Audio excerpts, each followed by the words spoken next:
Hello, everybody. It's Joe. Welcome back to the workbench. I am so happy that you're here. And not just like I say that in every other video. I mean, I'm so happy that there's a here for you to be.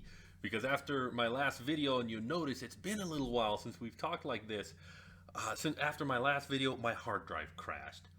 And the fan also on my laptop went out. And if you've ever had to replace a hard drive, you know there's the installation of the hardware and the reloading of the operating system and the loading up of the software and getting everything considered. But never mind.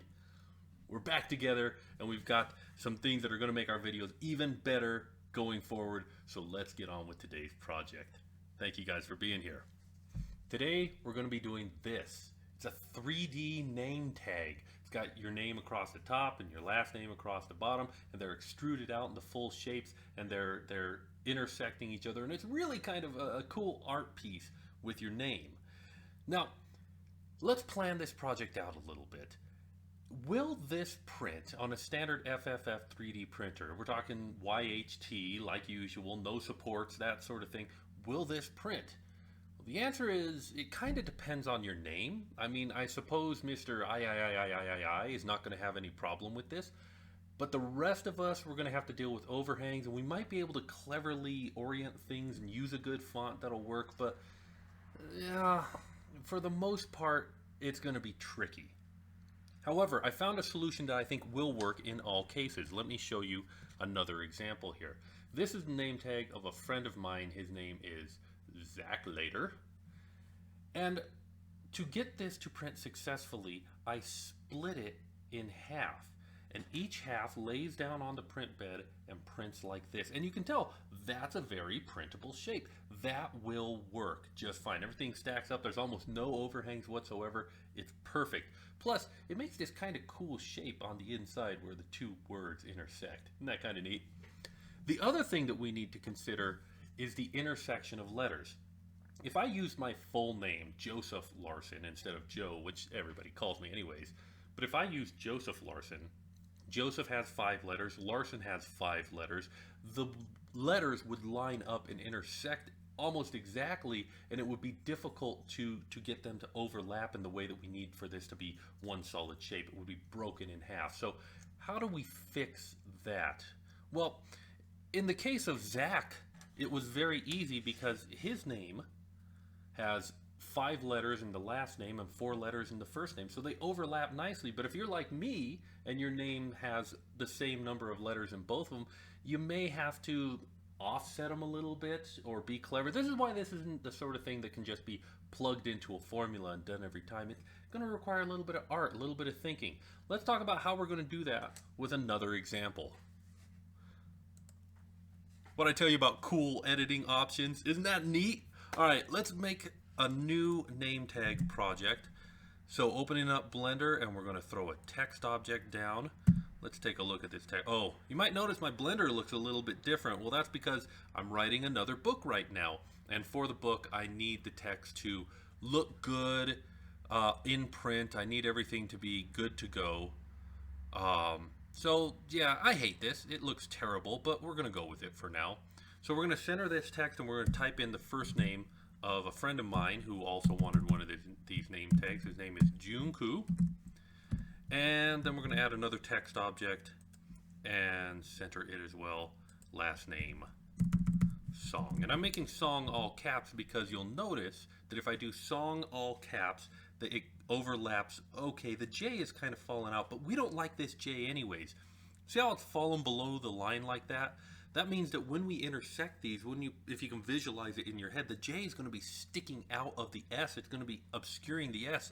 We don't like that at all, so we're going to have to choose a new font. So let's go into the font selection and grab the font directory and get a new font. So I've looked through my fonts and I've chosen a couple that might work. One of which is, do I have Bushcraft on here? Bushcraft. I mean, it's alphabetical. This is a pain in the neck. Bushcraft, there we go.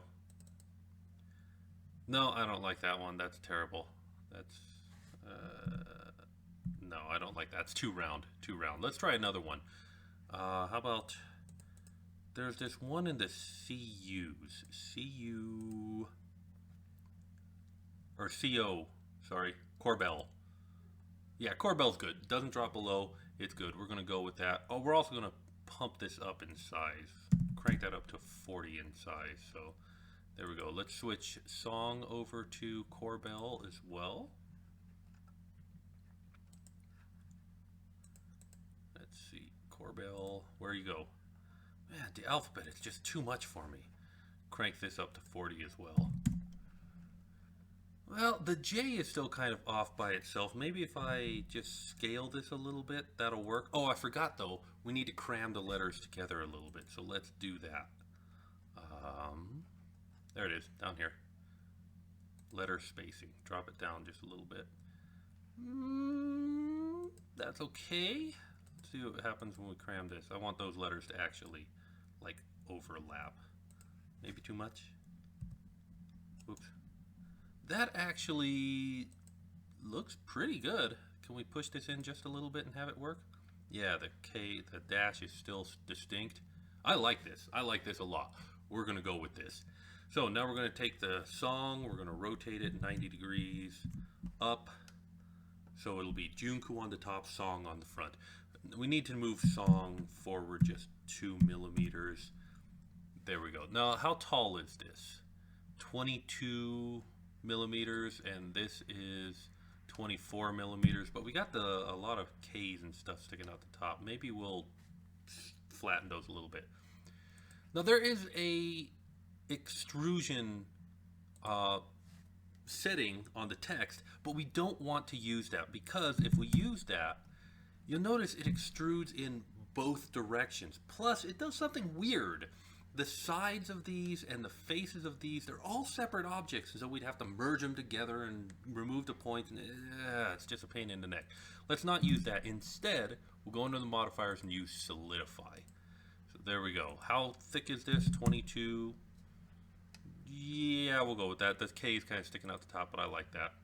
And we'll add a solidify modifier to this and thicken it up to 22 as well. Oh, negative 22. Because it's at the bottom. Maybe negative 24. Negative 24. Because we want it to be sticking up high enough. Does this look good? Will this be readable on a desk? Let me change my shader so that we can have a good idea about that. Yeah, that doesn't suck. That doesn't suck. I think we might go with that. So, next thing we got to do is we got to take these two separate objects and make them one object, and of course we're going to use a Boolean modifier for that. But the Boolean modifier might not work, so I'm duplicating them, whoops, and turning them into a mesh, duplicating this one, turning it into a mesh. Notice when you turn it into a mesh, the modifiers are all applied automatically. No messing around with that. Now let's Boolean this, and let's see if it's going to work. Let's go into local view. It did not work. Oh wait, that's because that's intersect. Let's do a union, huh? Alright. No, a lot of Junku was lost on this one. Well, that's a crying shame. And I'm not sure there's anything that can be done about this. Let's try it this way, where we grab this one and Boolean it. What the heck happened here? Hold on for a second. I'm going to delete this and try again. Duplicate, convert it to a mesh. That was weird. I don't know if you noticed, but it did some strange things with the text when I did that. Maybe that was why the Boolean failed. I don't know. Boolean is really tricky in Blender. You know what else I want to do though? I want to take these points up on the top here and level them out. Okay, let's go back to local view.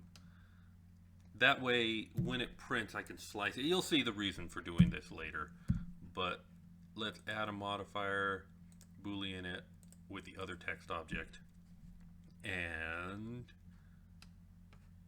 let's union it with the other text object. I kind of like the way that works. And it worked. The Boolean modifier worked. Good job, Blender. Well done. I think that's because I used the solidify modifier and not the extrude modifier. But we're actually going to apply this modifier to this one. And now we need to take it and split it apart like you saw me do earlier to make it two separate models. And here's how we do that. Rotate it by 45 degrees. line it up with the build plate. So we're going to line it up with 0. And it doesn't need to be exact, but that would help. Okay, we still got these points, and so I'm going to move them in the object's Y. Oh, we don't have these points selected. Well, we'll go ahead and select these points. Move them in the object's Y. There we go. I'm just taking the top of those and lining them up there. So there we go. There's the name tag laying down, and now we can split it. And how do we do that? I think I've covered this before. When in the video about splitting objects, which if you would like to see, it's on my face right now, and it'll be gone in just a minute. So let's add a cube, shift all the points down 1. That way when we scale it, everything's below the X or above it. What are you doing? All right, and make sure that it covers up the shape. Easy, right? And then we duplicate it, rotate it 180 degrees, and add a Boolean modifier. This time we want to intersect with the, which text object is it? Fortunately, Blender now has a cool little select tool. I love that select tool. That has just saved my life so many times. It looks like the Boolean modifier is still working. Boolean, intersect. I don't remember which one it is, so let's just grab it. And there we go. We'll go ahead and apply that modifier and apply that modifier. We'll rotate this 90 degrees or 180 degrees. Move it up into Y. That way we can take a look at these two separately. Oh, everything's kind of messed up. Let's move you to a different layer. Let's move you to a different layer. Let's move you to a different layer. Okay, and let's move you to a different layer as well. There we go. There's our final. Now you notice that the name's kind of sticking out the back. Maybe I wanted to think a little bit more about what it's going to be sitting on. Ooh, there's also something interesting happening here with the S. No, it's got enough. It's got enough that it's attached. I think we're good. I think this is fully printable. So we're going to take this sucker, we're going to send it to the printer, and we're going to call it good. So there we go. Project complete.